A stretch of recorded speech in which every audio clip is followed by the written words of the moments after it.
BlackBusters. What's cracking, family? Welcome back to another episode of BlackBusters, the best movie review podcast in the world. In the world, Craig. In the world, Craig. In the world, Craig. In the world, Craig. I'm your host, Big Ja, along with my co-host. Welcome to TNT University. Atlanta A&T University. TNT Tone. We the bomb. We the bomb. You the bomb. TNT University. TNT University. TNT Tone, man. And TNT University, y'all probably still don't know what we're talking about just yet. But it's a good one, man. This film was dope. Yeah. I enjoyed it. Especially at the time that it came out. I was a younger dude. I really dug it. It was the first movie I seen like this, you know, and we are talking about Drumline. Drumline. Nick Cannon has entered the chat. Nick Cannon. This is the first Nick Cannon movie. This is the first Nick Cannon film. It's our first Nick Cannon movie that our we covered. first Nick Cannon film. And he starred in it. He led it, and he did a great job. Yeah, leading it. I dug him. And this movie is written by Shawn, Schepps, and Tina Gordon. Tina Gordon is also one of the writers of ATL. She's got talent. She got talent and a love for the city. Yes, indeed. A love for the city. I'm sure Tina's from there. Maybe she isn't, but I'll check up later. Yeah. But director Charles Stone III is the director of the film. The movie takes place in Atlanta. In let's say early 2000s, possibly 2002, 2000. Yes, indeed. Nick Cannon plays the main character. His name is Devin Miles. Devin Miles. He's a new graduate from high school. He's from Harlem, New York. Yeah. All right, he's from New York. Young dude, just graduated, and he loves music. He's in the band in high school. He's a drummer in band in high school. And off bat, in the first scene, you see that, okay, he's a little bit of a troublemaker or more mischievous. You know, Devin Miles is Nick Cannon. Yeah. To me, they're the same thing, the same entity. Yes. Right? How you view Nick Cannon is how you're going to view Devin Miles. Yes. Right? Yes. Some people view Nick Cannon as incredibly talented, but maybe corny. Very much so. You know, but super talented, right? Pouty, maybe a kid, maybe not as cool as he thinks he is, right. You know, maybe not as hood as he thinks he is, right. These are all things you could say about Nick Cannon that are also true about Devin Miles, right? True. Right. True. Devin Miles is a kid from Harlem, New York. He plays the drums in the band in high school. That's to tell you something already. Yes. So no matter how urban he is in this film, he gets to college and he's still in the music they look department. at him like, oh, he's this kid from New York. He wears cornrows. Oh, he has an afro now. And oh, you ain't cutting my hair. Yeah. I'm from the hood. I'm from New York. You're in band. Homie. Yeah. Like, you're not on the team. Yeah. I'm sorry. And I don't want to disrespect the band like that, especially because we know how big and important and competitive the band is, especially in the South. Yes, right. True. But the truth of the matter is that you're not on the team, right? Like, you know, like I thought about this just, you know, watching football over the weekend. Like you played college football, I did, right? Yeah. And so if you think about like whoever. And even if you were like in the pros, right? Whoever works for the school, like let's say you're a black guy and you work for the Rams, like no matter how cool you think you are, you're still not on the team. Right. Right? Which means that like you may think you're an alpha, but the alphas, the true alpha males are the ones on that gridiron. Right. Right? So Devin, like as hard as you think you are, you know what I mean? And even though like if you even go back to like the frat party scene. I'm jumping ahead, but like, you know, where he's at the party with Zoe Saldaña, you can still see he's blend. Yeah. He's overlooked. You're wallflower, homie. Right. Like, you know, like there's like real bros, real frat guys, you know what I mean? Like real members of the org, the football players, like, yeah. And then you. And like then you. You know what I'm saying? So why am I shit on Devin so hard? I'm sorry. Well, that's because his character is supposed to be like this unruly, so arrogant, unruly guy. But he is unruly. He is rough edged. He is a rough-edged band member. In their world, yes. In their world, he's the tough guy. Yeah. He's the guy that doesn't follow rules. He's the guy that bucks against his supervisor. I was explaining this to my wife when we were watching this movie, and she was just kind of talking about band and the band culture, and I was like, look, like in every circle, there's going to be alphas and betas, right? Like, Right. you know, like they're still like the head of the band is still getting all the pussy, right? Like, you know, within the band, right? Like, you know, like there's that guy. So there's like, there's the cream of the crop. You know, there's somewhere, some band leader, some drum major that's running through the clarinet section and running through the flute section. Right. And so in this particular instance, Devin shows up and he's like, well, I'm about to be the man here, the big top dog. Right. And there's a hierarchy here that Devin is bucking. Right. Like, you know, and so that's where our conflict kind of comes within the movie. And we're going to start off, he's a little mischievous. He likes to play what he likes to play. So he doesn't stay within the lines of the band. Yep. The band conductor. Is that what we would one call sound, him? one drum. Yes. But one sound, one band. And we kind of saw that in high school where he kind of egged on the drummers to do a different beat. Yeah. You know what I'm saying? I Could Believe I Could Fly, right? Yep. And so he kind of like did his own thing, but the people loved it. Yeah, because he's always good. He's great. He's always good. So also he does something that I thought was pretty interesting. They didn't even have to make this part of the film, but I think it added to his character. What part? To him going to his father's job. Yes. And giving him an invitation to his graduation after his graduation already took place. Yep.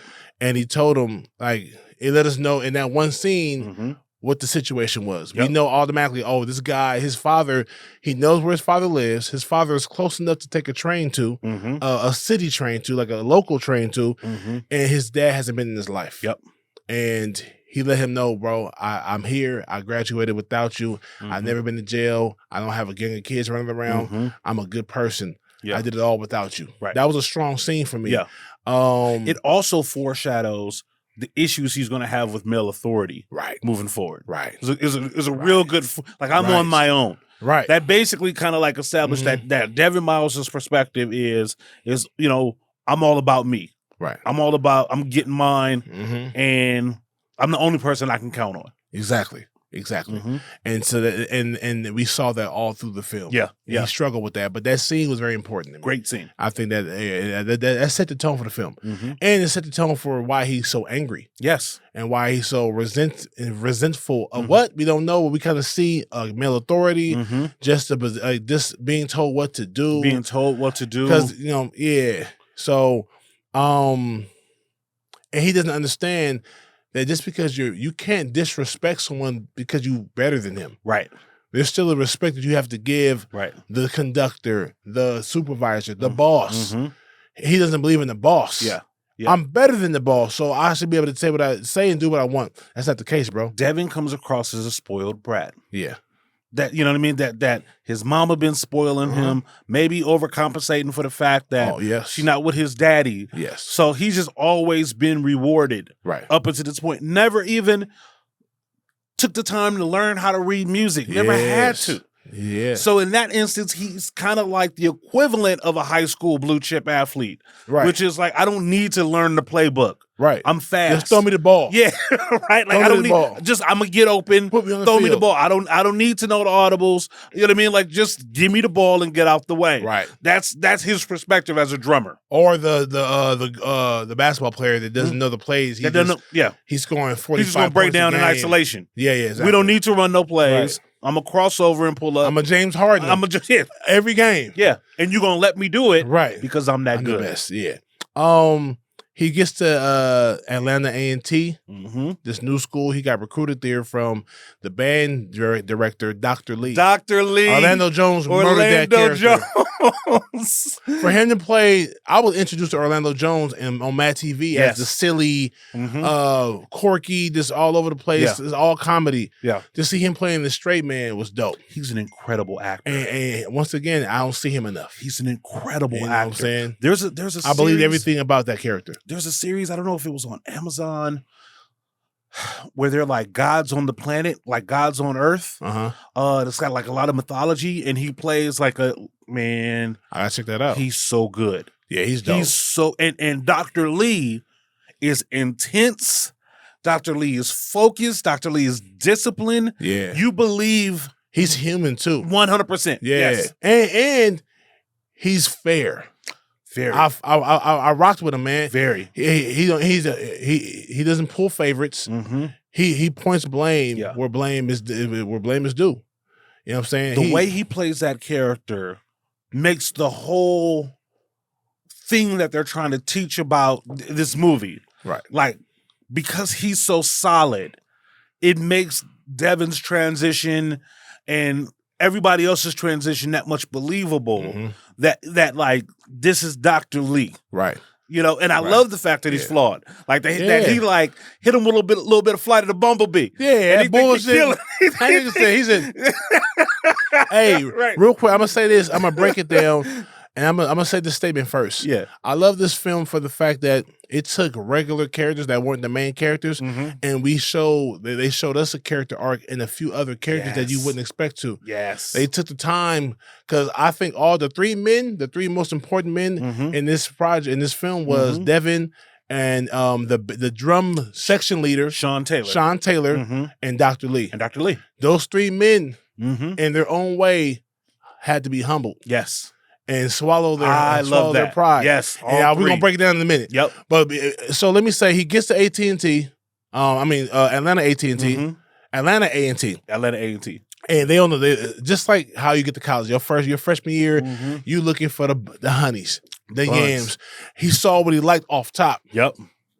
A young freshman, he from Harlem. New York dudes, they're not wasting no time, bro. This is true. They're not doubting themselves. You know what I'm saying? The other dudes are from the South. Even the white boy was from the South. He grew up down the street. Yep. And Charles is home, the big boy from the South. Like, these dudes are country dudes, so they're a little bit more, a little more reserved. Yep. He saw what he wanted. He went for with the corny game. Right. But sometimes corny works. Listen, he was a freshman. Yeah. She had to be a junior at least. She had to be a junior because she had letters. Yeah. Right? Like, she had letters, and she had enough time to change her major. Yes. You know what I'm saying? So she had to be a junior. Right. Just from what we know about fraternity. They don't put freshmen on. They don't. So at the earliest you might be able to get on as a sophomore. Right, so she could have but she was a leader of the majorette. Exactly. You can't you don't do that as a sophomore. Yeah. You don't do that as a sophomore. A, and then B, even if it was her sophomore year, you don't go online fall semester, freshman year. She already got letters. Already established. So she got to be a junior. Yes. So he spit that game to a junior. Yeah. When he's a freshman. Right. Ain't mad at and it's only corny because it's Nick Cannon. Nick Cannon. Right. You know what I'm saying? And here's the thing, bro. I've never met Nick Cannon. I've seen him a few times. And he reminds me of Drake. Drake is more talented musically, but when it comes to personality and him making moves as a businessman, that's a talent too in the song. And Nick Cannon's been doing this since from all that. Listen, niggas will call him corny all day, but he's still winning. He's been winning for over 20 years. He's a ridiculous winner. Right? Call him what you want. Call him corny. He can't rap, whatever. He knows his brand. He's a winner. He knows his brand. Yes. Right? And he done ran through some of the best looking chicks in the industry from the early 2000s to now. As corny as he is or can come across, Wildin' Out is a brilliant. And that's his. That's his. Right? And he can go from Wildin' Out to America's Got Talent, has bagged the baddest. Yes. Matter of fact, I'm not even going to call him corny for the rest of this episode. Yeah. Because he got Kim Kardashian on the roster. Facts. Mariah Carey on the roster. Right? Christina Milian on the roster. Facts. And some of them Wildin' Out girls on the... Come on, man. So he's smooth only enough. corny because he's not a gangster. Yeah. He's only corny because he don't call women bitches and hoes and all that stuff. He's in that weird Goldilocks zone. Right. That's like between gangster and good guy. Right. He's this weird space that like he can occupy, that Drake can occupy, that a couple of people can occupy, which is like you're kind of like in this weird area where like you're not quite a nerd, but you're not quite cool. Yeah. And just you're right in that space. Right. He so when I thought about Drumline and I watched the movie the first time as a young dude, I was like, why they got him playing it? If he's supposed to be from New York, I automatically think New York is tougher kid. Right. More rough edged. He was supposed to be rough edged and stuff like that, but I was like, he's in the magnet program. I said, yeah, he's a good guy. Yeah, but then again, That's what the character calls for. He's Yes. in the band. He's in the band. He's not a street thug. He didn't sell drugs. He's He didn't- in you know the what I'm saying? band. Like, so he's a tough kid from Harlem. yes. In the band. Yes. That's how they would act. I think he probably is the best kid for the job. This movie revolves around the band. Mm-hmm. We at no point in time do we get introduced to any football players. Right. Right? We barely get introduced to the folks from the Greek org. Right. Like barely. This is a band movie. It's a movie about the politics and dynamics of the Atlanta band world. That's what we're dealing with here. Right. And I think they do a great job of establishing that, like, yep, there are hierarchies in this world. Yeah. Right? There are recruits, and he just happened to be a kid who was in the band in high school. And this is, I didn't go to HBCU. He probably wasn't cool in high school. He probably wasn't. Or cool enough. He was cool in the band. I think when it comes to the band, he shines because he can play the hell out of that snare. He probably was popular amongst his classmates. He probably always had them drumsticks in his hand. Right. And everybody knew that's Devin. He played the drums. Yeah. You know, he probably held the beat down for the ciphers. Yes. You know what I mean? In the He's lunchroom. not the coolest kid in the school. Yes. He's the coolest musician in the school. Yep. And same thing with the AT&T. I mean, Atlanta A&T. Atlanta A&T. Because he went to the party, he just got to the side, let her do her thing, saw the other dudes marching and hopping and stuff like that, and he sat in the side and played his position. Yeah. But when he gets to his kind of dorm, hating though. Did it look like it looked like he wasn't having a good time at the party? That he was just like, I'm only here. I'm because of her. Because of her. Yeah. Yeah. She's the life of the party. Yes. They came to her and said, hey, set it out for us real quick. Yeah. Let's do it. Yeah. And so and he let her do her thing. Yeah. And he came to her world a little bit. You know what I'm saying? But he blended in with the rest of the I'm saying? So but on that field he shines. In practice he shines. In the dorm he shines. You know, I like this character. And I love Zoe Saldaña playing Layla because he looked out of her league. I mean, she looked out of his league initially, but in by her facial expressions, her performance, she let us know she's feeling this dude. Yeah. Yeah. She likes his confidence. She likes that she didn't know who he was. Right. But women love confidence. Yeah. And he didn't have the best game, but he came to her with he had enough. And and then he let it be known, okay, well, tell me how to step to a woman. Yeah. She clearly knows he's a freshman. She knows that. Right.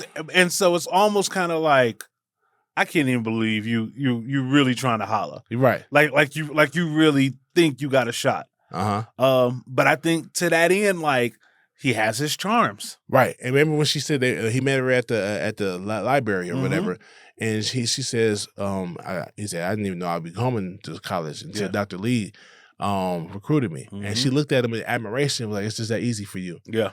Like, you're following your passion. You're good at what you do. Yeah. Dr. Lee, she's a majorette. She's the head of the majorettes. She knows how important Dr. Lee is. Yes. And he recruited you? Yes. That's another notch on his belt. That's another. Is true. Yeah. So she looked at him like, oh shit. You know what I'm saying? Like, I'm over here. I'm a philosophy major because I have to be. My parents are paying for my education. But you doing what you Dr. Lee pulls you out of New York to bring you here. Yeah. You must be special. Yeah. You must be good. And so she is so on that. And he's into her. Yeah. He's watching her practices. You know what I'm saying? He's all over her. You know what I'm saying? That attention, women love that. So as corny as I just called him and said he is, it worked because he bagged her. Yeah. He bagged her. Right. And you can say, well, it's fake, man. No, he's bagging Zoe Saldaña in real life too. Listen. And as someone that like fits the Devin Miles profile. Right. Like, you know, I'm talking about in my real life. You'd be surprised what kind of fish that bait catches. Right? I believe it. When you're a little different, you know what I mean? Like, you know, a little smart. You want to turn about a little corny. You be like, wait a minute, hold on. You like those guys sometimes have gravitational pull. You know what I mean? And they will attract people, not even girls, people that might have normally been outside of their orbit it's just like you kind of like I'm fucking with this guy, Yeah, right? Yeah. You know, and that's kind of what her relationship was with Devin. Like she would be doing her own thing, but just he would be there, and she would gravitate towards him because there was an energy and a thing about him, right? Like you know, and it was infectious with a lot of these bandmates because they made him a P1. Right. So they recognized the skill. Yeah. They recognized the game. He was a leader amongst that. Yeah. He was beloved of Dr. Lee. Right, yeah. Right? People he loved Dr. Lee. People gave him passes. Yeah. The only one that wasn't really fucking with him was Shawn. And a lot of that is because of Devin. Yes. Devin challenged him unnecessarily at the very beginning. You know what I'm saying? But like Shawn, as many ways as like Devin is corny, Shawn is equally as corny. Oh, yeah. Because Shawn is relying upon a system to give him credibility. Right? The P1 and the P2 and you a P4, that shit only matters if you buy into that. Right? Like, you know, if you don't give a fuck about your P4, yeah, nigga, I'm a P3, I'm playing the fucking drums, right? But the fact that Devin didn't get, I'm a P4, I'll be a P4, Devin didn't give a shit about that. But that's what Shawn needed to have authority over him. He need like sucking shit. Shawn wasn't gonna have Shawn didn't earn Devin's respect. He thought by being a fantastic drummer or a leader in the band. The only way that Shawn thought he was gonna get respect is to like you need to get with these social rules that we've created around the band or quit. And Devin was never gonna respect that. Yeah, he said you gotta earn respect to get it. You know what I'm saying? Which is true, but also being a young dude going to college, and I remember this vividly, man, the homie JP, we both got the same initials. I was a freshman, this guy was a senior. I was a freshman defensive end. He was a senior defensive end. I wore number 96. He wore number 95, right? I remember I didn't know him. He had summer school. We came in summer workouts right before the season. He got there a couple days late because they had summer school. They calling me JP. I'm a new freshman. I'm 17. They calling me JP, but he's the real JP. He's the real JP. Parker. Right. He gets there, and I remember the first time he got to camp, we were in one-on-ones. Like offensive line against defensive line, and I'm about to go next. He comes in the system. He stands right in front of me. Like, watch out, bro! I'm about to go. I'm like, hey, man, I don't know him. He just got the I just saw him walk on the field. I said, hey, bro, I'm next. He said, nigga, I'm next, nigga. In front of the coaches and everything. Get back. It's my show. Yeah. In front of the coach not saying nothing. I'm being this young, 17, solid. I'm big, too. And I'm like, bro, you ain't got to talk to me. And he just banged on me. Hey, man, get back, nigga. I said, oh, okay. All right. What are we doing here? He didn't earn the respect. I mean, in my mind, I'm like, I'm about to bow down. Right. But he earned the respect by, hey, bro, you can go, you can challenge me, and we can just go at it right now. Yeah. Because he was the type of dude that we can fight right now, bro. I'm a senior, and I'm not going nowhere. Yeah. I got one last season to get to the league, and that's how he was. Yep. So he didn't play like I'm a senior. That's why I'm in your spot. I'm in your spot because I'm taking it. Yes. And I'm better. You know what I'm saying? I'm better. And so we ended up being super solid. You know what I'm saying? For that season, he graduated and went off to the NFL. But like Sean Taylor's character was hiding behind the badge, the title of section leader. And you do what I say, or you hit the high road. Yep. You know what I'm saying? Even when he tried to challenge him, he challenged Jason Weaver's character. And then challenged Baby Girl's character, and remember on the drums, he challenged Devin and lost. And showed up. Yep. If you gonna try to teach me, make me an example, be better. You got to be better, bro. Be better. That's corny. Yes, and it backfired. Right? You know what I'm saying? He was on that same shit that like Sidra was on in Love and Basketball. Like like you a freshman. You a freshman. Like know your role. Right. And that shit only works if someone has bought into. But Devin hadn't bought into that because at this point, Devin is getting everything that he wants just off the power of being Devin. Right. Like he don't need to, like there's all of these excuses that are being made for him, right? Like, Dr. Lee puts him on when he's not supposed to be put on, right? Like, I'm on probation and I'm not. Like, I'm not cleaning no drums. You know what I mean? Like, I don't have to shine these shits so somebody sees his face. It isn't until we ultimately get to the point where Devin gets kicked off the team. Yeah. And revealed for not being it. Nope. Because even when it was revealed that he couldn't read, Dr. Lee still put him on out there, right?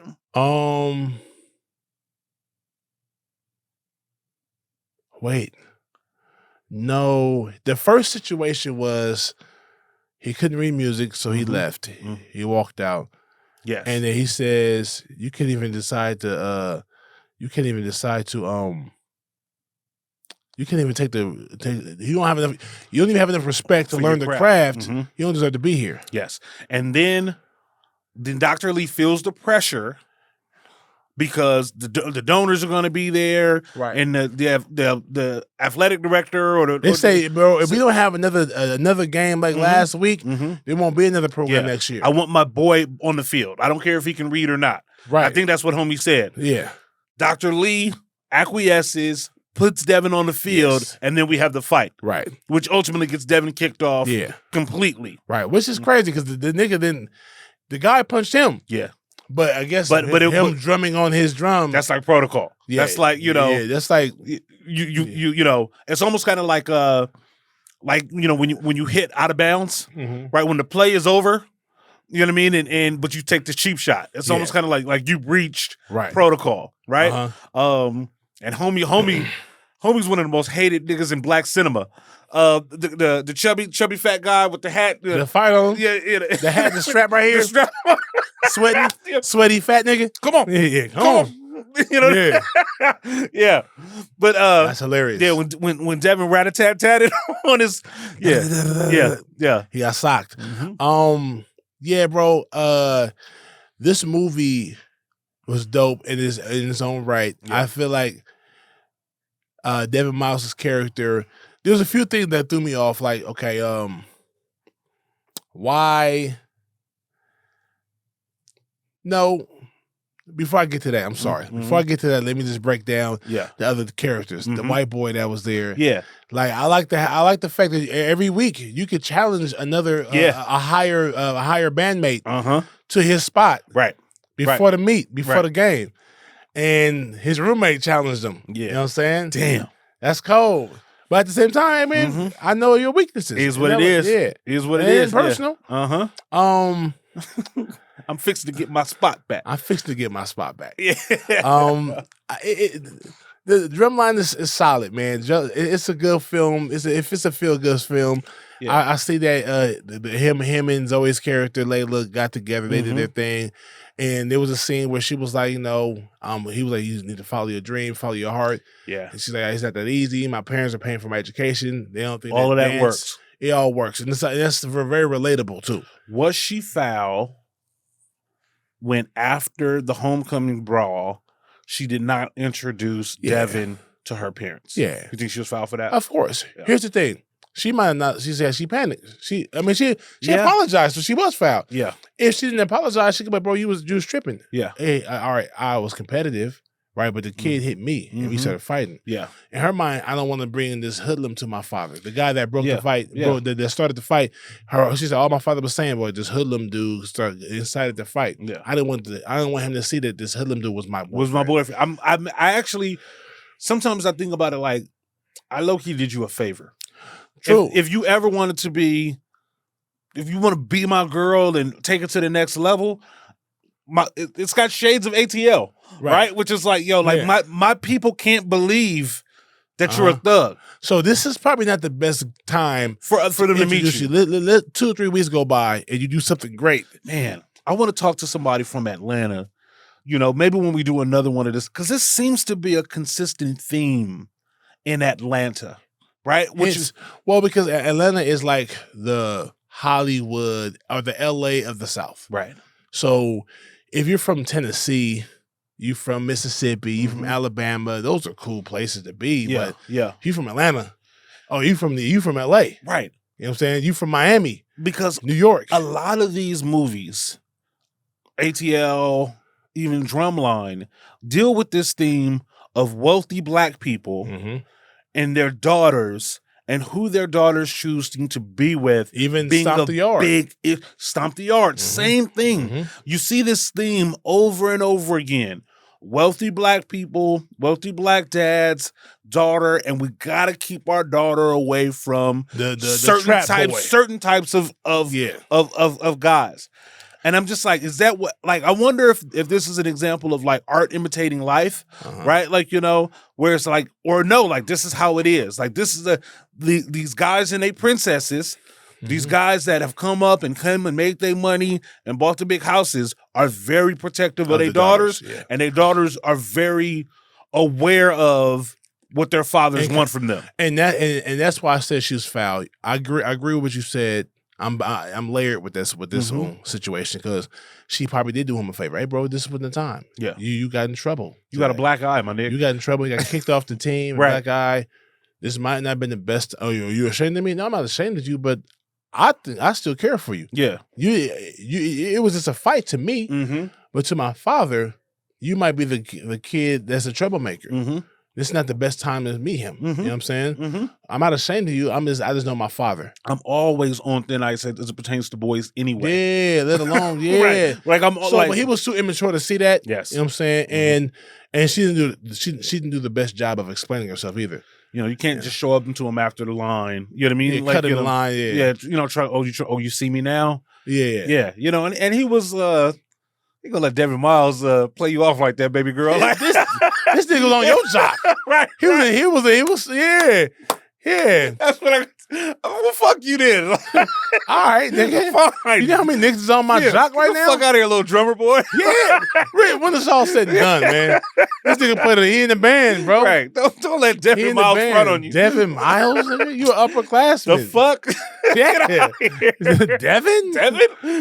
You because you didn't want to you didn't let him meet your father yet? The fuck out of here. Out of here, nigga. You ain't never gonna get nothing as good as this kid in your life. Right. You only the man in this drum world. Yes. In this band world, right, man. Right. So yeah, that was weird. Yeah. But it was hilarious. Right. But all right, so the beef between Shawn Taylor and Devin Miles. Let's talk about that. It's real. I can see him. Shawn Taylor was for sure intimidated. He felt challenged and pressured. 100%. And he was right in not liking the nigga. But I wouldn't be unfair. I would just like find a way to let this nigga know, hey, bro, I'm the man in charge here, bro. If you want to, you might feel like you're better, but being better is one thing. Earning your respect and earning your place here is different. I think that is what Dr. Lee that was the important lesson that he had to learn. Yeah. Because, you know, to Shawn's credit, this motherfucker is down here and he's not respecting none of our rules and none of our traditions. Right. We have rules and traditions here, right? It may be a little bit heavy-handed, maybe a little bit feel like hazing, you know what I mean? Like we kind of, but that's what it is. But, you know, everybody went through it. We have a hierarchy. Right. You're a P4, a P3, a P2, and a P1. P1s, you know, play on Sunday. P2s are alternate. We have a system here. And this kid is not following the system. We gave them a music book, right? At the back page of the music book there's a call out that says, if you don't do what every musician on this band is supposed to do, we cut your hair. Yeah. Or you can't play. So you are afoul of that. Yeah. You know, you're not following any of the traditions. So I think he's right. I think he is right to initially be suspicious. How did this guy play his audition piece and never look down once? Huh, right? Now, when he decides to out Devin is where Shawn is foul. Is he? I think it was personal. He was still conducting the business of being the head of the drum team, but he could have gone to Dr. Lee and said, behind closed door, Dr. Lee, can I see you for a second? Listen, I don't think Devin knows how to read music. You might want to call him in and ask him, right? But the way Shawn chose to do aired him out in front of everybody, right? Like even the homie, the homie was like, bro, that was childish. That's fucking cold. Yeah. I was like, shut up. Yeah. Here's the thing. When it's all said and done, fuck Devin, man. Yeah, fuck Devin. I'm gonna keep it on because Devin was acting like a little bitch. Yes. Like he didn't want to do no push-ups. He was like I'm also. Here's the thing, bro. I know there's I played football, bro. Mm-hmm. And coaches scream at you, blow the whistle, loud in your face. Yeah. And I had one of the worst coaches with that. When I was in college. Shout out to brother Bill Dutton. I wonder if he's alive still. You know what I'm saying? He was old as hell back then. Right. But he was tough as nails, bro. He was like a Bear Bryant type guy. Strike for virginity. He'll call you out. Pick it. That was horse shit. Yeah. In front of everybody. He'll give your family in the stands watching you. Yeah. He'll say all kind of shit. And that's the culture. But he also, when you do something good, he builds you up. My man, that's how you play football. Build you know up. what I'm saying? He was one, and that's football. Football is a very aggressive sport. So even in high school, I had one of my boys, I love him, man. Matter of fact, I need to give him a call because he called me the other day. He was very sensitive. And I'll say this to him in his face. He was a sensitive dude. He's a sensitive young teenager. He get yelled at by the coach. He won probably the best player we had on our team. Best athlete we had on our team. Yeah. But when he got yelled at and he was down, he'll go in the tank. He'll drop passes. He won't run his routes hard. He's not the kid that you can scream at. Yeah. Like PD from Remember the Titans. Yes. Yes. Right? Like, Yeah. As soon as you challenge him, fold. Fold. Nah. No. And that's what, to me, that's what Devin had that a little bit of. He was good in the drums. But if you told him what to do or if it wasn't his way, he didn't want to do it. Yeah, I love what you said. Like the tagline the tagline for this podcast should be, but on the real, like fuck Devin Miles. Well, on the real, fuck Devin Miles. Right. Because he was disrespecting Shawn from jump. Disrespected Shawn from jump. When you get to a new spot, whether it's football, basketball, baseball, whatever, and the guys who've already been there be like, hey, y'all line up right now. I ain't gonna be, hey, bro, don't be yelling at me, bro. I'm not gonna say that. Yeah. I'm gonna line up. I'm gonna go line up. I'm gonna humble myself because I'm a new guy here. Right. Yeah, I haven't earned anything. This guy is clearly a captain. He's somebody that I don't know him, but he's been here before me, so he's probably earned that position to blow the whistle and yell at everybody and tell everybody to get in line. And sometimes people don't react to, hey man, all right guys, let's get in line real quick. It's a lot of us. We on the field, we outside. I gotta raise my voice. And it's an aggressive time. Devin left his homie on red, in the sense that didn't wake him up. That's whole shit. That's what I'm saying. Right. He looked at him too. Yeah, and let him oversleep. Yeah. Right. So like fuck Devin. He was like, fuck. That's what I'm saying. He got better. Yeah, he got better. He had to be humble. But he was like, hey man, he said, who's his roommate? He was like, Devin Miles. He was like, why do you? I'm not his mama.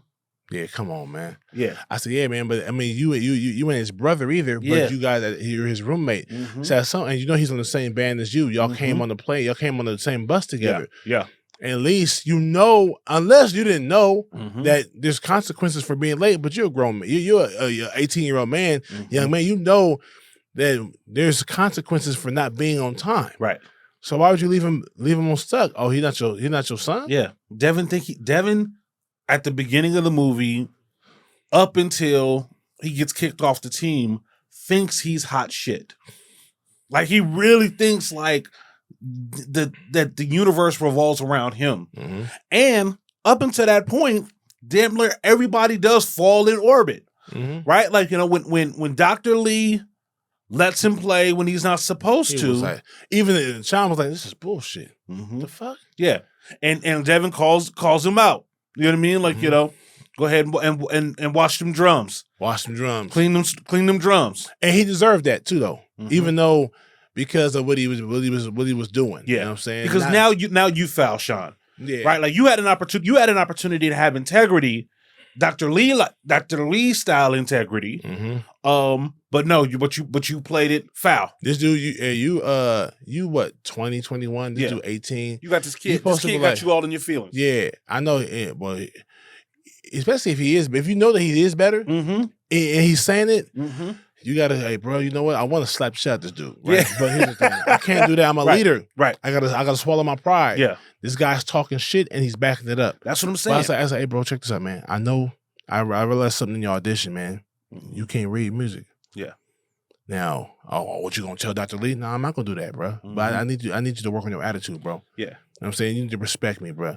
You know what I'm saying? And I'm earning respect by by pulling you to the side and saying, hey, bro, I can help you read music. I can help you learn how to read music, bro. But you're gonna have to chill with all this. I'm better than everybody. I still think Devin, which is the right approach, is 100% the right approach that Shawn should have had.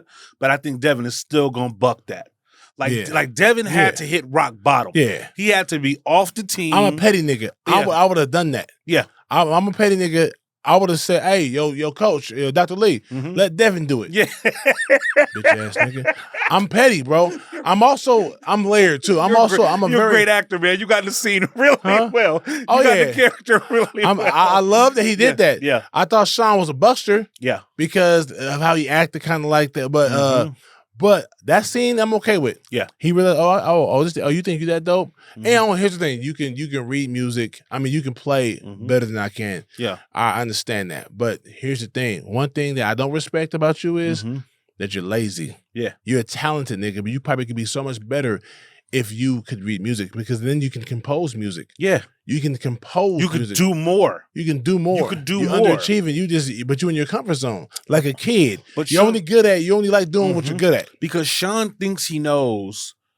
Shawn thinks he knows Devin's breaking point. When Shawn offers the solo to Devin, he's thinking Devin's going to freeze up. And initially did. He's going to come out in front of all those lights and all those fans, and he's going to freeze up. And initially, Shawn was right. Right. Until Devin stepped his shit up. Right. Like after seeing Shawn go, oh, that's a whack ass solo. Yep. Yeah. And then delivered his thing, dropped down to his knee, and then, kind of killed his shit. So yeah, like every time you gave him an opportunity. Which takes us to the third, I think, important lesson, Dr. Lee's lessons. Right? Yeah. They all needed to be humbled. Yeah. I love the way I just love how tone deaf, for lack of a better word, Dr. Lee was to like how bad his band was, right? And they were talented. Very talented. But like Dr. Lee could not read the room or read the field. It's his ego. Right? Like it's his ego. Ego. In his mind, he thinks I'm a music purist. I'm a musician purist. So it's about the art. It's about the music. Yeah. But it's also your ego, bro. Right. You know what I'm saying? Because like Flight of the Bumblebee. Come on, my nigga. In Atlanta. Right. These kids are 19, 18, 20. And it is incredible musicianship. Musicianship, yeah. Yeah, that's incredible, like, but that ain't turning the crowd off. Like they playing he heard that and was like, hit him with some Flight of the Bumblebee. I said, bro, you're a cornbag. Yeah, it's not happening. What I'm saying? Now, here's the thing, you're great at what you do, but if you went to you need to leave A&T and go to you could go to Georgia Tech with that shit. Yeah. That's what it is. What you're doing is great. 100%. It ain't working here, bro. Yeah. It ain't gonna work here, bro. And they telling you that. Like they're telling you, like, listen, you need to even the athletic director, like, you need to give me some more of this. Like, we need to have a good time. Give me what I got last week when old boy went off rails. When Shawn we need this type of shit. Devin went off the rails. Yeah. And then like he feels the pressure, puts Devin on, but he owns it. He owns that, like, I was a mistake. Yeah. I made a mistake and kind of put you back on. What's interesting is that despite everything that Dr. Lee does, does he still contradict himself at the end of the movie where he lets Devin get on the field? Because of course. Because Devin is supposed to be off the team into the following year. And this is why. Here's the thing. I get it. Some coaches are gonna let you stand fulfill your sentence. Even if you learn your lesson. I still say what I said, so I got to stick to my guns for the sake of the rest of the team and keep you off the team. Yeah. But in actuality, you can see that Devin had learned his lesson.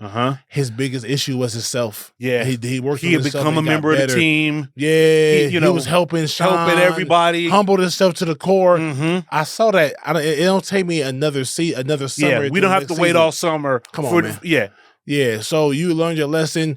I even told you, man, I like what you're doing. I like your attitude change. Yeah. But I can't. I've been going back and forth with myself about putting you back on the team. You working with Shawn. Yeah, I see you putting the work in. Putting in the work. And I like it. I'm proud of you. Yeah. But I still got to stick to my guns and keep you off the team. And he said, I understand. I respect it. That alone makes me feel like, okay, this dude, he didn't pout. And he didn't get mad and walk out. And he wasn't in uniform during the initial competition. Yes. He only gets in uniform for the final battle. For the drum off. Yeah, for the drum off. But part of that was he learned his lesson. Part of that was I need to help myself keep my job because the last 4 years I've been getting smashed. Yeah. I need this kid. You know what I'm saying? So he humbled his pride. He swallowed his pride by saying, no, I need this kid right now. So let me go and tell him to suit up. So what are your thoughts about Mr. Wade? Mr. Wade was cool. He was just foul for asking for information about the other team. Yeah. He's cheating. But I liked him. He was like, bro, we playing the hits. We playing, it's been working. They won the last 4 years. Yeah. Like, it's almost kind of like I don't begrudge Mr. Wade because Mr. Wade was very clear on the type of program we run over here. You don't need to learn how to read music. You need to know how to rock the stage. We need to know how to rock the stage. We are entertainers over here. Yeah. What's Dr. Lee cooking up? Yeah. Because that's what we on. He's still a threat. Yeah. That's what we on. Yeah. He's still a threat. I need to know what's up. I'm gonna throw you a bone. Yeah. You kicked off the team. Yeah. You know what I mean? Like, nothing here is free, homeboy. So, he told the other guy, you hear me offering you all of this money and all this scholarship, give me something. Yeah. Yeah. He tried to bribe him, and it wasn't like he was just trying to use him. He actually knew this kid is nice. Yeah. Probably the best in the city, probably in this area. And Dr. Lee, obviously you ended a fit for Dr. Lee. Right. He too stuck up. You need to come fuck over with there us. with me. And he thought it was genuine. And on top of that, give me some insight. Yeah. You know what I'm saying? What they like to run. What he's got cooked up for the challenge or whatever it is. Like, to me, even though like it's foul, it's in Dr. Wade's Mr. Wade's approach. It's in his character. That's how he is. Yeah. Right? Like and he didn't pressure him. He said, hey, after he said it, dude got up and walked off, he says, all right. Yeah. I offered you an opportunity. You didn't fuck with it. All right. We'll see. He said, I'll see you at the Classic. Yeah, I'll see you at the Classic. Right? Get out of here. Yep. Like, we don't need you. So then we get to where I think the movie gets really fun. There's also some nitpicks. Which is the final battle. With AJ and Free show up at the Classic. Right. Petey Pablo shows up. Petey Pablo. Hey, that's crazy for him not to be even talked about now. He went through a good run or two, 1 or 2 years where he was a factor in the hip hop game. Hell yeah. Throw your head, run your shoulder like a helicopter. Carolina, stand up. Yeah. He had endorsements. He was doing movies. Yep. And you got AJ and Free from 106 in Park. Right, When 106 in Park was the shit. Yeah. Was the crack in the shit. But this is the one kind of like nitpick that I have with this. And this happens kind of frequently in movies. Whenever it be a competition and it is like the final round, they always make like the kind of like the losing team have a performance, and it's usually a really good performance to make it seem like, oh man, like how you gonna beat that? Right. And a lot of the times the performance of like the team that wins wasn't as good enough. Like, I don't think A&T should have won. I promise I don't think they won. I promise you, I was thinking that. Right. The only thing they did that was cool, they got on the top of the head with the thumb, with the cymbals. Yeah. But then, like, Morris Brown came over there and drummed on their whole shit. Yeah. And was fucking it up on their own drums. Yeah. And turned around and threw the sticks out. Now, they threw the sticks out and had a second pair. A&T did. That was dope. That was one thing to counter that move. That was cool. But, like, the ending, I'm thinking it should have been another solo from Devin. Yeah. Or it should have been a solo. What would have been dope was they walk up on him like they walk up on him like that. Shawn Taylor come out there with his solo. Yeah. And then Devin hit him with the boom. Right after that, like that would have been it. Yeah, I don't think, and their performance was dope. It was dope. I don't think it was as dope. I think as Baby Girl with the braids at the beginning was doing all that swirling.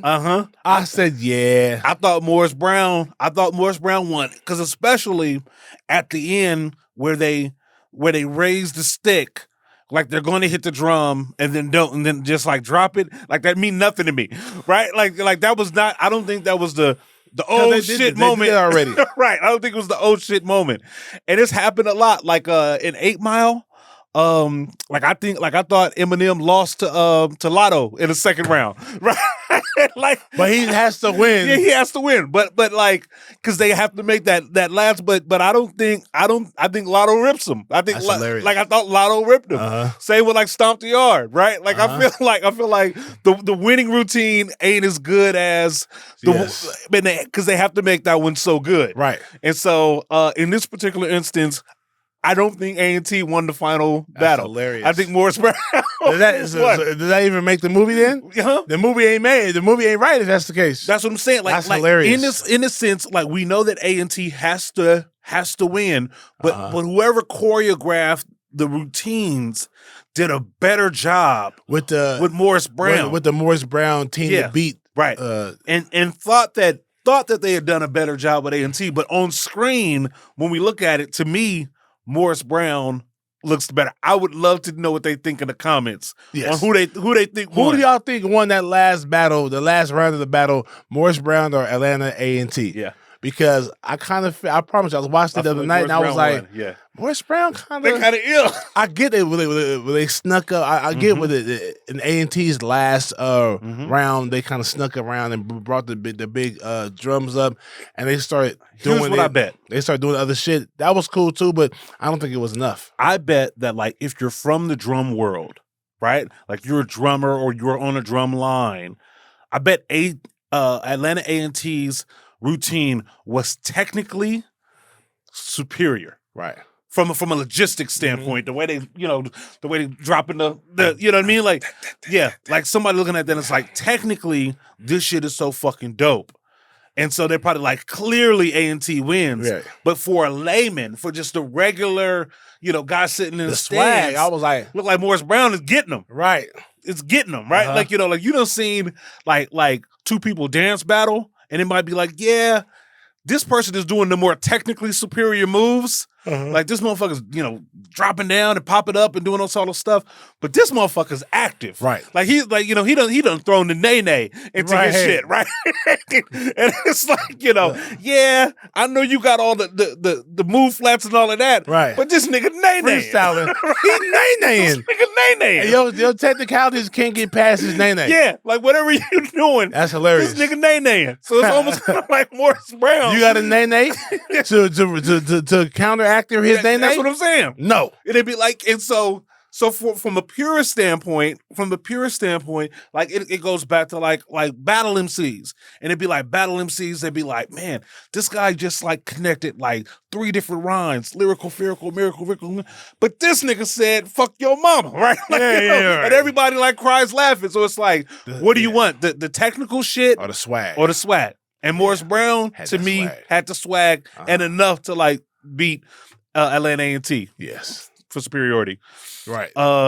Any other things? We didn't talk about our man Jason Weaver shows up in this. Yeah, he's great. Shout out to Jason Weaver, man. He is great.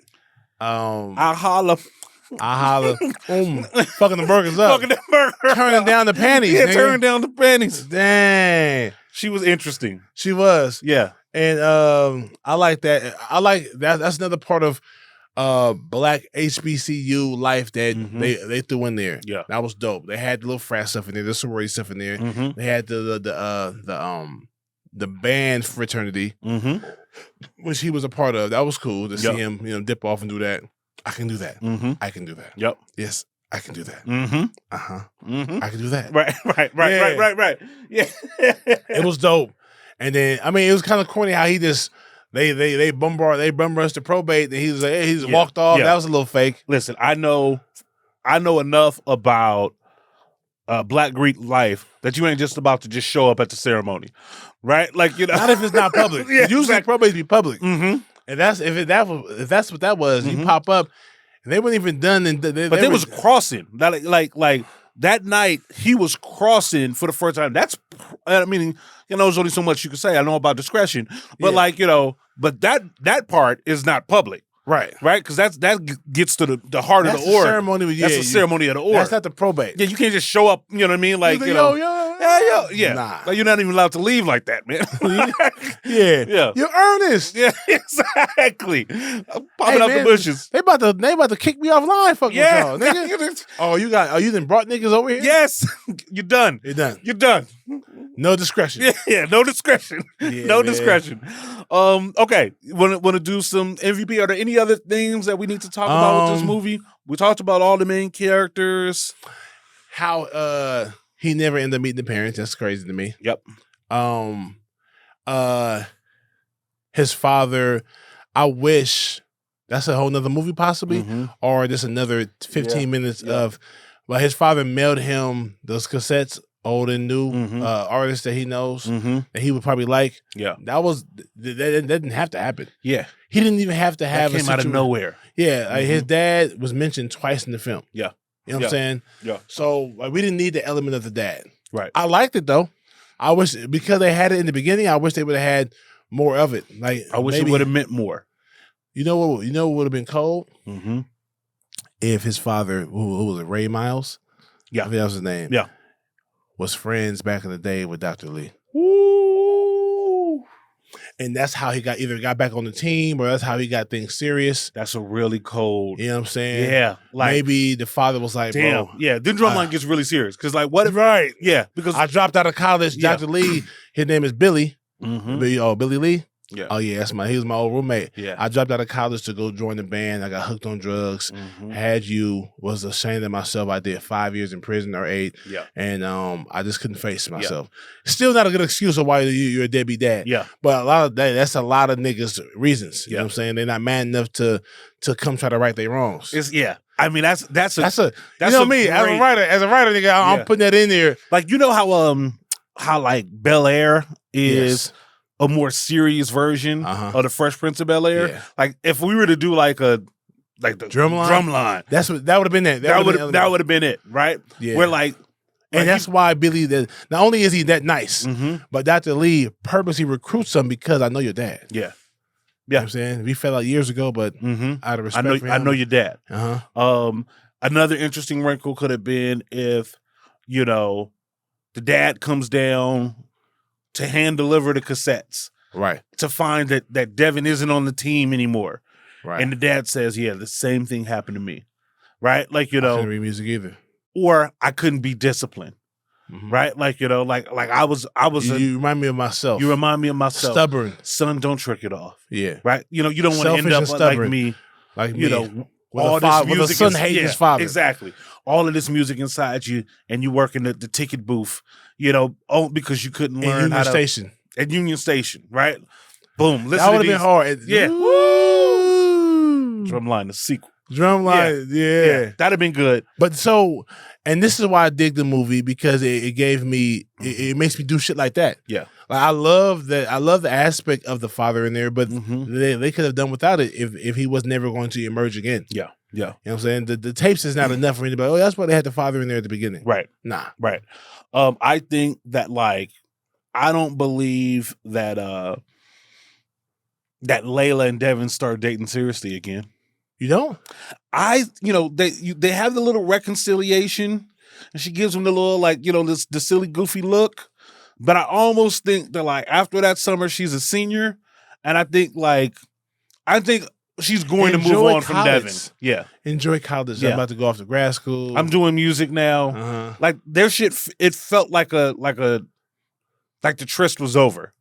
Right? Yeah. Like, like maybe they smash for the rest of, like, because we're finishing football season, right? So, like, there's a whole second semester. So, like, maybe they kind of chill second semester. But, like, I think by the time we get to senior year, it could be done.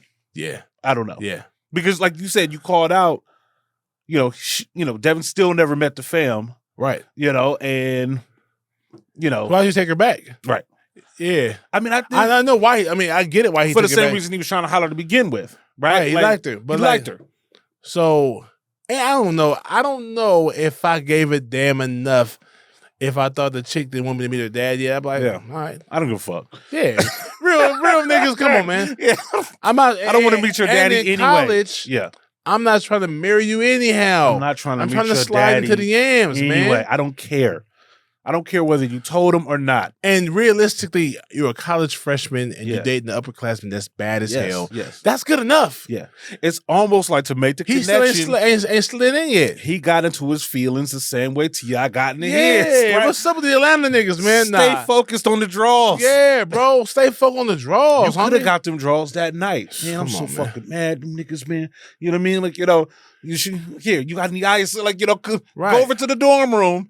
Get a little, like, post-fight sympathy. I noticed you in I know y'all saw you with your father and your mom, and y'all saw you walk away. You dipped on me. Yeah. He could have got the apology alone. He could have got the apology Mm-hmm. earlier. But he's a brat. He's a brat, He's and he's in his own way. yeah. She told me, "No, I apologize." Like, she said, "I'm sorry." He says, "Show me. Meet me at my door tonight." Yeah. Woo. I Really? did. I'm sorry. Yeah. You sorry? Meet me at my door tonight. Yeah. That's great. And she would have went, nigga. Yeah. Hell yeah. You so in your feelings because you didn't meet her daddy. You tricking it that off. you gonna disregard the panty draws? Yeah. Come on, Devin that's- Miles. but- But he's a band nigga. Had he hooped or played football, Yes. he would have slid in them draws earlier. He'd have been in them I would've draws been- he's a early. band nigga. He's Yeah. still a goof bag, low key. Had he been on a baller or been on football, he wouldn't even be trying to settle with one. Nah. Yeah, like, Devin's settling with one because that's all the options he got. Hugged up to her. He had the frat party hugged up with one chick. Yeah. Freshman year? You saw the rest of the band. Like, Yeah. they was looking a little busted, right? Yeah. Like, these options are limited. Man. Right. But it's Atlanta. Yeah. You trying to lock something down early, You better man? walk over to Clark. You trying to meet her father Yeah. first semester? Mm-hmm. Chill. He's smitten. Chill. What was the other thing I wanted to say? It's because, again, Devin is like a bit of a narcissist. Yeah, for sure. He don't realize, like, when he's trying to show love to the guys afterwards, man, I saw you, man, you was doing your thing. So, nigga, I wasn't doing that shit for you. I was doing for A&T. Right? Like, I'm like, Devin think everybody is fucking with him. Yeah. And then until he I'm loyal realizes to that the they're squad, not. homie. You're not. You're not. I'm loyal to the squad. I'm doing because we fighting as Right. a team. But it's not because I have your back. Yeah. Right? Like, I I don't wasn't have even the your second back. nigga of the squad. Right. Yeah. Right. Okay, let's get into some awards. Okay. MVP. Who is the MVP of Drumline? This is an interesting one. This is an interesting one.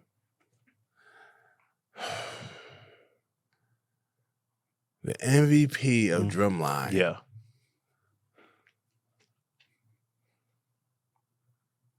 Damn. I want to say, is it Devin? You think it's Devin? He made so many. You know what? No. You know what? Mm-hmm. You got it. I hate to say it. You got it. Yeah. Brother Taylor. Yeah, Shawn. Shawn. It's Shawn. Shawn. Shawn is At the first, I MVP. was like, no, he's a hoe. But Yeah. nah, he was. He was. And then you could grow up and you can swallow your pride as a man and then become the bigger man. He's the MVP. And he's the big homie. Here's the thing, like when you see a young nigga fucking up, you don't meet him where he's at. Mm-hmm. You take the higher road. Right. Or you can crush him, but you realize you can't crush him. Yeah.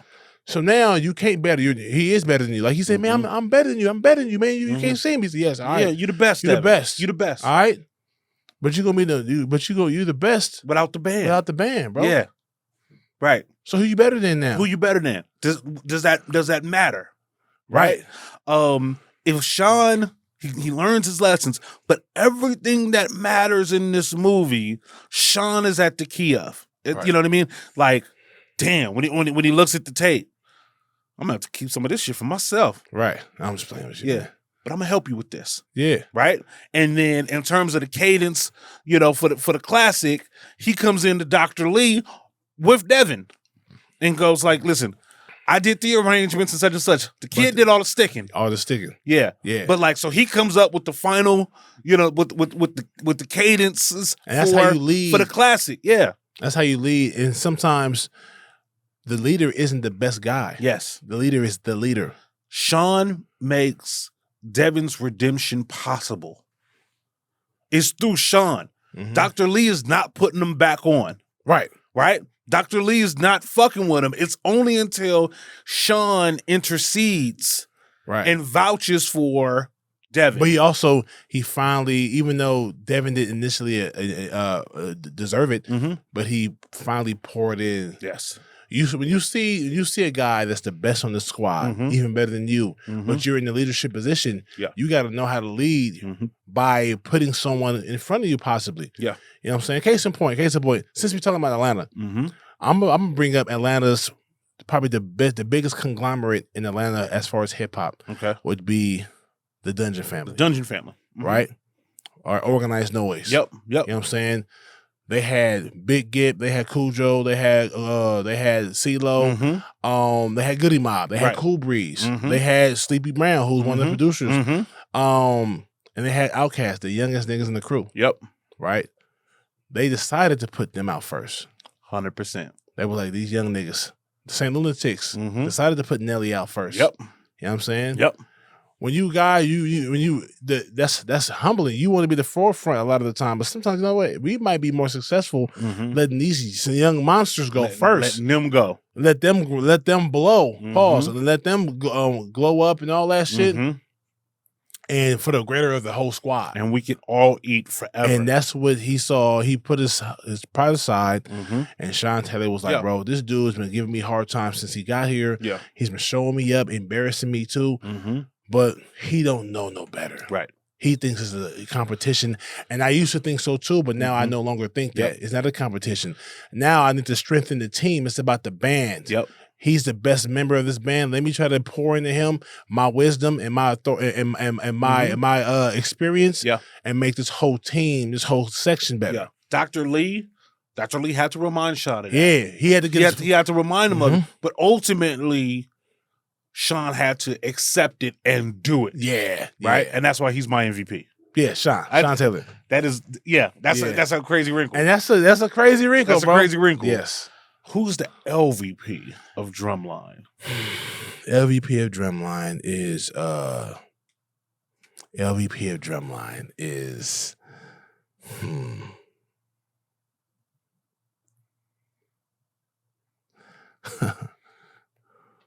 Buck Wild. Exactly. Yeah, exactly. Exactly. Yeah. Exactly. He just was, but then again, because he wasn't, he was a section leader or he was a vice president. He was a vice. I'm not sure. The second conductor, like Buck Wild. I just said his name because I remember I kept hearing his name. Buck Wild. Yeah. Lead it off. Yeah. But well, but like other than that, he's got no function. I couldn't even tell you who he was, what he was. Yeah. Or I guess he needed to be there for the sake of saying I have a dad, but like her father. Yeah. He had no lines. No lines. We saw him from a distance. We saw him from a distance, but we needed something to break them up for the time being. So in 11 basketball, it was Quincy and Monica. Not Monica. Was that Monica? Quincy and Monica. Yeah, Monica. She wasn't there for him when he wanted to talk to her. She didn't want to miss curfew. That's the only reason why they broke up. Yep. Nobody else. But in this case, we needed supposed to be the parents. Meet the parents. Oh, you didn't meet the parents. Yeah, that broke them up. That wouldn't break me up. Yeah. We all know bitch ass David the stripper. Yeah, so I think the father Buck Wild had a few lines. He blew the whistle a few times. He got the band together and shit like that. So I guess I won't give him the LVP, but he was gonna be that. Here's my LVP. To the father. What was the country boy's name? Charles. I don't know what instrument Charles played. Tuba. Did he play the tuba? He did play the tuba. Okay. All right. So I was gonna call him as my weakest link, as my LVP. Because he was kind of one of the homies, but like he didn't, besides the fish fry, right? Like, like with the other guy, the white boy, he had a thing. Him and Devin to overcome. Yes, Devin helped him with the thing. Yeah. We see what's going on with our guy Ernest, right? Yeah, like Ernest, and Deidre, he needed Deidre. Yeah. He needed Deidre for that. Yeah. So like he was the only one that was just like he didn't teach Devin no lessons. He didn't give him no advice. He didn't give him no advice. Like, Charles, this the nigga that played the tuba. He had a fish fry with him. He had a fish fry. Yeah. Fried okra night. Fried okra night. and went to the club with him. So father needed to be there for them to break up. Yeah. Even though he didn't get no lines and barely any FaceTime. Yeah. We'll have to say Charles. Sorry, Charles, man. You probably the least there should have been a moment there. Yeah. They should have gave you a moment, at least one, Mm-hmm. where you put them to the side, yo, bro, you been acting up, man. You been but something. Yeah. Like they had a couple scenes where he sat with the white boy, Jason. Mm-hmm. He helped him clean the drums, the snares. It was freestyling. That was one. Yeah. They were freestyling. Mm-hmm. Another one was where he was helping them with his drum. Yeah. With the You know what I'm steps. saying? You got to make love to the drum. Yeah. That was two moments. One of those moments could have been Charles to make him more valuable. Boom. Yeah. Like Charles could have been having trouble with his footwork. Yeah. And Devin could have helped. But it's just okay. He's helping the team. Overacting award.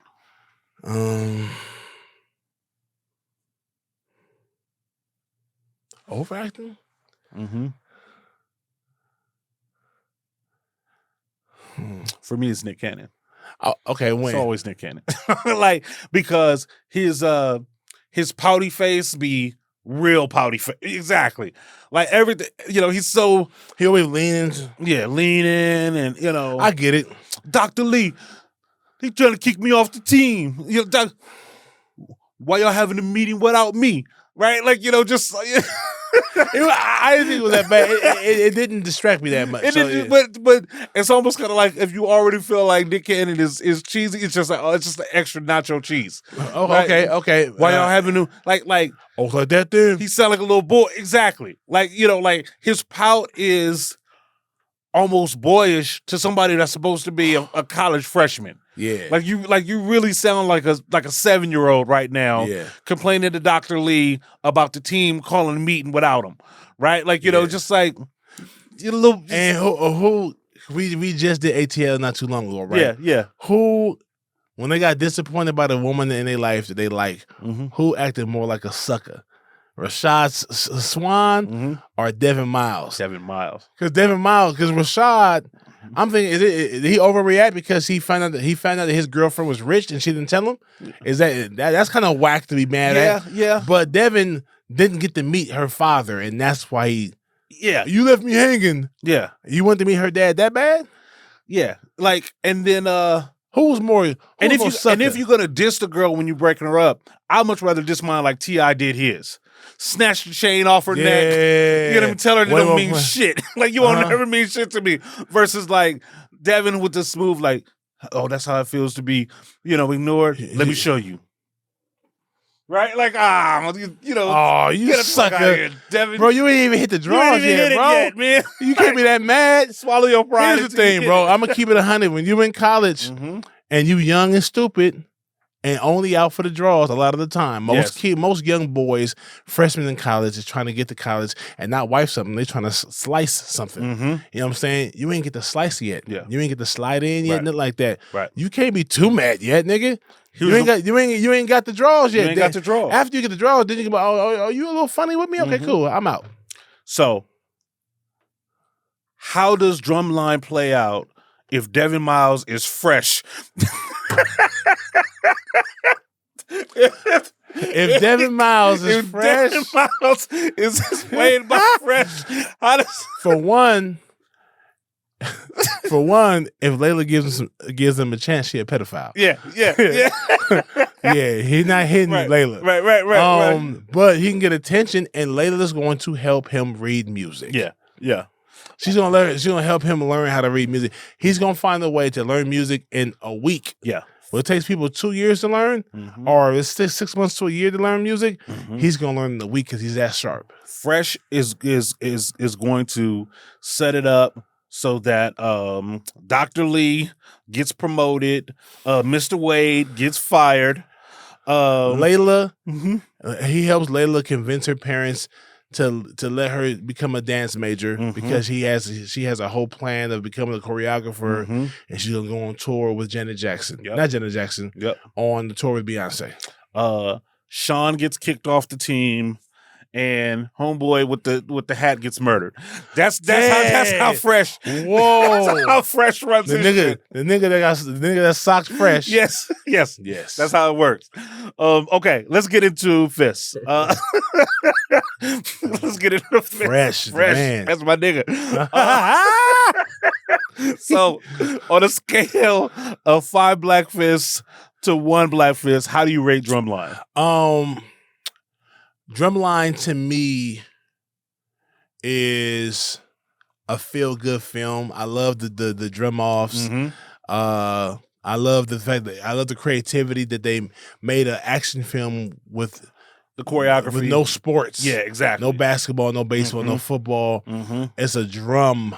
A battle of the bands, and it made sense. And I was excited. It wasn't you got served. It was basically Stomp the Yard, but with drum, with instruments.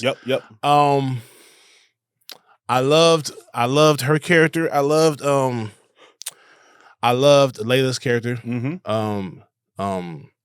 She did a great, put a good black, but still like middle class, upper class student that had her shit together. The way she dressed, and I thought she genuinely liked Devin. I think he did a good job acting. Orlando Jones killed it. Shawn Taylor killed it. He played a corny upperclassman that was a little snobby. How do you want to be gangsta ass? Yeah, he's a cornbag. He's a cornbag. He's supposed to be that. Yeah. He's in the band, nigga. That's who he is. He's in the band. The band is his existence. Yes. He probably has a band brand, right? Like, like he probably has a brand of a drumstick. Yeah, exactly. But he didn't join the band frat. Yeah. He just was all about his own. Yeah. He joined his own frat. Drumsticks tattooed on his back. Hilarious. Right. I'm gonna give this film Drumline gives you everything you needed. It's gonna be a 4. Yeah. It's a 4 for me. Drumline is a feel good 4. It's a feel good 4. It's a feel good 4. I got the love story. They gave us a second love story with Ernest and Deidre. You know what I'm saying? Give that kiss. We were waiting for that kiss. We were waiting for that. You know what I'm saying? Yeah. And I loved her little quiet, sexy ass with the braids, the rough beauty. I like, I got mad when they straightened her shit at the end. Yeah. Oh, nah, don't try. Nah, give me them dusty braids. Yeah. Give me them Nipsey Hussle braids, my nigga. With her, I was like, I don't know what kind of black you are, but I'm into it. Yeah. Like, whatever her mix is. Because you're Asian and black, Korean and black. Back when before everything was on demand, Drumline used to be something that might show up on TNT on a Saturday. Right? Yeah. And it was one of those movies that when I was channeling through, which is a thing that we don't do anymore. Right. But you come across it and be like 17 minutes into the film. I'm gonna watch it. You gonna watch the whole thing? I'm gonna watch the whole thing. Like no matter where I click in on it, I'm into the end. I give it which is a testament of a good movie. Right. I give it a 4. And here's the thing. I don't think that I think that there's a lane for Nick Cannon. He's not the strongest actor. Right. He's not he's not a commanding. He's not like, let's say he's a little bit older than me, but say he played young. He played college. He played a high school kid going into college, but there's other actors his age that I want to give the nod to. Yeah. You know what I'm saying? Here's the leap. I got a great example for you. The leap that Nick Cannon was never able to make as an actor was the leap that Marlon Wayans was able to make. Booyah. Right?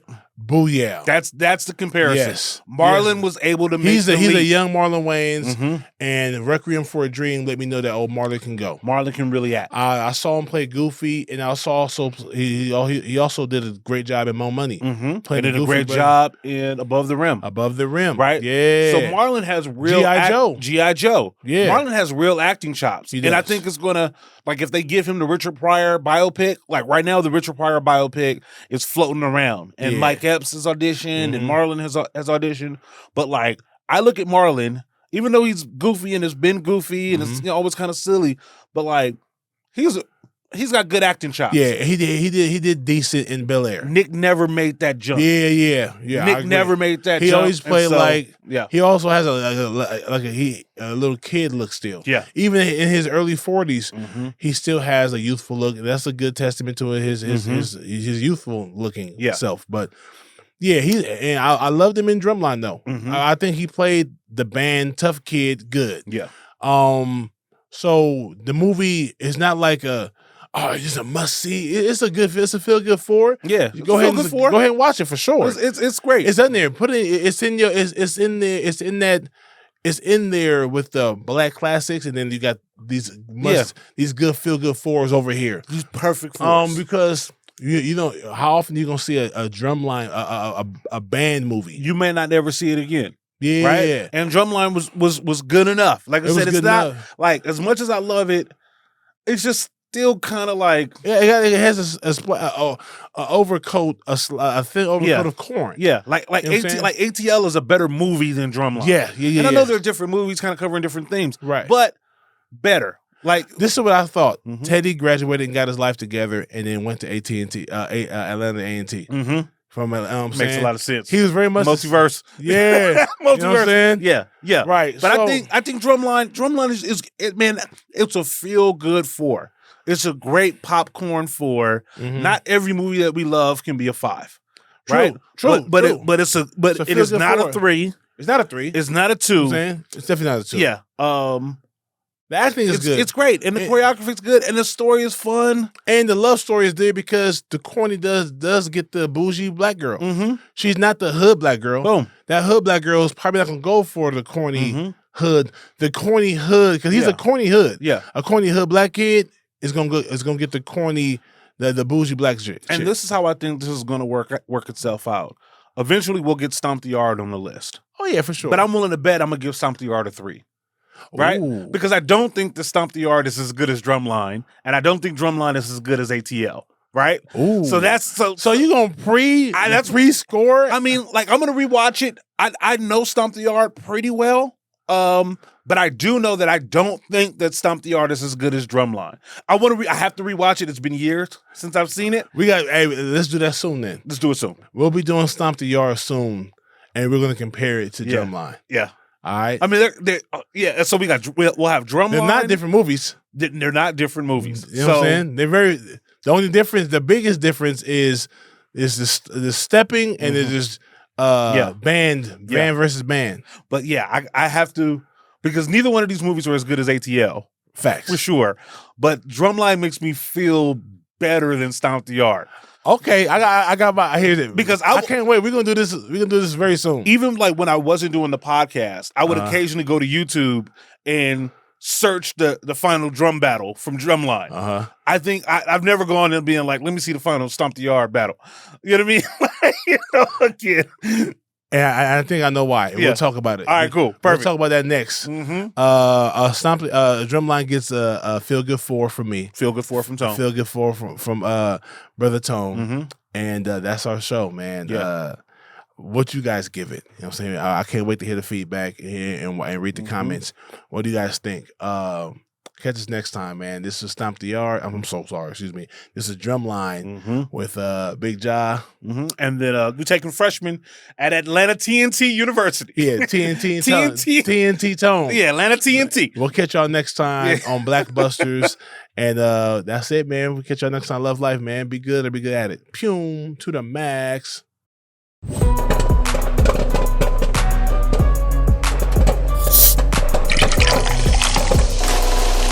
BlackBusters.